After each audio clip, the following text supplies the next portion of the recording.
It's my job this morning to inspire you to go home and grow butterflies in your gardens. They are a terribly important little creature. In the wild, they're responsible for anything up to 40% of cross-pollination.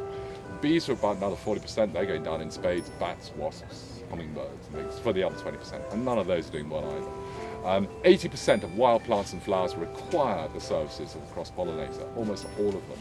Can you imagine this planet without 80% of its greenery? It would just not be livable. So if for that reason alone, one of the advantages of growing butterflies, if you have them in your gardens, if you have apple trees, fruit trees, nut trees, cherry trees, you're going to see huge crops on those trees, it goes without saying sort of.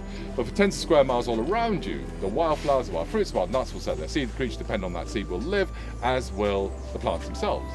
So that's a very, very useful thing to be doing. I mean, nobody else is doing it. If you don't do it, you're the last refuge. If you give up on butterflies, they're gone. We've already lost 75% of them. 3/4 of our butterfly stock have gone from North America and Western Europe. And I guess other places too, certainly in China.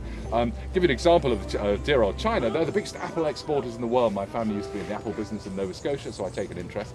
And not one of those apples that you will eat has been cross-pollinated by an insect.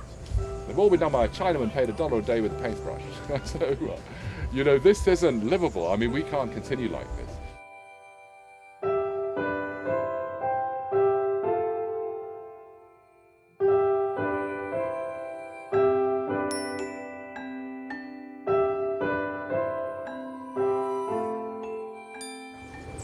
We don't, for some extraordinary reason, have a monarch in here.